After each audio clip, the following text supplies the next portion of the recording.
Good day to all. வாங்க மேக்ஸை புரிஞ்சு படிப்போம்.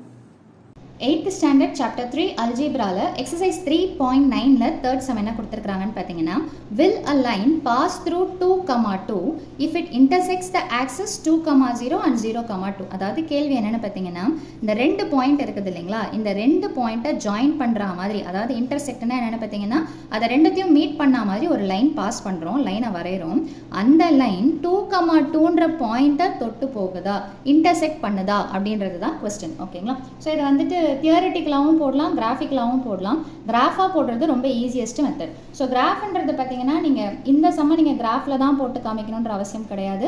அப்படி கிராஃபில் போடணுன்னா உங்களுக்கு தெரியும், இந்த டார்க்கர் லைன்ஸ் ஒவ்வொன்றுத்துக்குமே பார்த்தீங்கன்னா 1, 2, 3ன்னு சொல்லிட்டு நீங்கள் மார்க் பண்ணிப்பீங்க. ஸோ ஹாரிசான்டலாக இருக்கிறத எக்ஸ் ஆக்சஸ், அதாவது தமிழ் மீடியம் பார்த்தீங்கன்னா கிடைமட்டத்தில் இருக்கிறத எக்ஸ் அச்சுன்னும், வெர்டிக்கல் அதாவது செங்குத்தாக இருக்கிறத ஒய் ஆக்சஸ்னும் வச்சுப்போம். இப்போது நம்ம ரஃபாக வரைகிறோம் அப்படின்னா ஸ்கேலில் 1 சென்டிமீட்டர் 2 சென்டிமீட்டர்னு இருக்கும் பார்த்தீங்களா, அதை 1, 2, 3, 4ன்னு மார்க் பண்ணிக்கலாம். இல்லை ரஃபாக கூட நீங்கள் மார்க் பண்ணிக்கலாம். கிராஃப்னா பிரச்சனையே கிடையாது. உங்களுக்கு அந்த டார்க்கர் லைன்ஸில் நீங்கள் 1, 2, 3ன்னு சொல்லிட்டு மார்க் பண்ணிக்கலாம். ஸோ அப்போ என்ன பண்ணணும்னு பார்த்தீங்கன்னா, கொடுத்துருக்கிற 3 பாயிண்ட்ஸ் அப்படியே மார்க் பண்ணிக்கலாம். உங்களுக்கு எது என்ன எதுன்னு தெரியலனா நோ ப்ராப்ளம். ஃபஸ்ட்டு 2,0 அப்படின்னும் போது 2,0னா என்ன அர்த்தம்னு பார்த்தீங்கன்னா, இது எக்ஸ் வேல்யூ, இது ஒய் வேல்யூ. அப்போ எக்ஸில் 2னா என்ன அர்த்தம்னு பார்த்தீங்கன்னா, இதுதான் எக்ஸில் 2. ஒய்யில் என்ன இருக்குதுன்னு பார்த்தீங்கன்னா 0 இருக்கிறதுனால உங்களுக்கு பாயிண்ட் மேலெல்லாம் மூவ் ஆகாது. ஸோ அப்போ 2,0னா உங்கள் பாயிண்ட் எங்கே வந்துடும்னு பார்த்தீங்கன்னா, எக்ஸில் மட்டும் வேல்யூ இருக்கிறதுனால எக்ஸில் மட்டும்தான் அந்த பாயிண்ட் இருக்கும். அடுத்தது பார்த்தீங்கன்னா என்ன பிளாட் பண்ண சொல்கிறாங்கன்னு பார்த்தீங்கன்னா 0,2.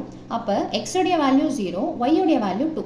அப்படி பார்க்கும்போது ஒய்யில் மட்டும்தான் பாயிண்ட் இருக்கிறதுனால நம்மளோட பாயிண்ட் எந்த ஆக்சிஸில் மட்டும்தான் வரும்னு பார்த்தீங்கன்னா ஒய்ன்ற லைன் மேலே மட்டும்தான் வரும். ஸோ எக்ஸில் 0னா 0க்கு நேர, ஒய்யில் என்ன இருக்குதுன்னு பார்த்தீங்கன்னா 2. அப்போ 0,2னா என்ன வரும்னு பார்த்தீங்கன்னா இந்த பாயிண்ட் வந்துடும். ஸோ இப்போ என்ன கேள்வி அப்படின்னு பார்த்தீங்கன்னா, இந்த ரெண்டு லைன் நம்ம ஒரு லைன் வரைகிறோம் இல்லைங்களா, அந்த லைன் பார்த்தீங்கன்னா இந்த 2 பாயிண்ட்டை தொட்டு போகுது அப்படின்னு சொல்லிட்டு சொல்கிறாங்க. அப்படி தொட்டு போகும்போது மூணாவதாக ஒரு பாயிண்ட் கொடுத்துருக்குறாங்க இல்லைங்களா, அது என்ன பாயிண்ட்டுன்னு பார்த்தீங்கன்னா 2,2. தட் இஸ் எக்ஸ் வேல்யூவும் 2, ஒய் வேல்யூவும் 2. ஸோ எக்ஸுடைய வேல்யூ 2, ஒய்யுடைய வேல்யூ 2னும் போது நீங்கள் ஸ்கேலை வச்சு என்ன பண்ணலான்னு பார்த்தீங்கன்னா அப்படியே நேரம் எடுத்துகிட்டு வந்து மார்க் பண்ணிக்கலாம். ஸோ அப்போ 2,2ன்றதை பிளாட் பண்ணிட்டோம். ஸோ இப்போ இந்த 2,2ன்ற பாயிண்ட்டு இந்த லைனில் தொடுதா, இன்டர்செக்ட் ஆகுதான்னு பார்த்தீங்கன்னா டயக்ராமில் பார்த்தாலே தெரியுது 2,2 தனியாக இருக்குது. அப்படின்னா என்ன அர்த்தம், 2,2ன்ற இந்த பாயிண்ட்டு இந்த லைனில் இன்டர்செக்ட் ஆகலை அப்படின்னு சொல்லிட்டு எழுதணும்.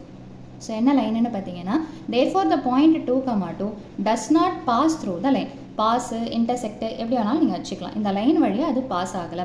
ஸோ தமிழ் மீடியம் பார்த்தீங்கன்னா 2,2 என்ற புள்ளி இந்த நேர்கோட்டின் வழியே செல்லவில்லை அப்படின்னு சொல்லிட்டு எழுதிடலாம். ஸோ அவ்வளோதான் இந்த சம்மோட சொல்யூஷன். மீண்டும் அடுத்த பதிவில் வேறொரு சம்மோட சந்திக்கிறேன். வீடியோ பயனுள்ளதாக இருந்ததுன்னா மறக்காமல் லைக் பண்ணுங்கள், ஷேர் பண்ணுங்கள், சப்ஸ்கிரைப் பண்ணுங்கள். தேங்க்யூ.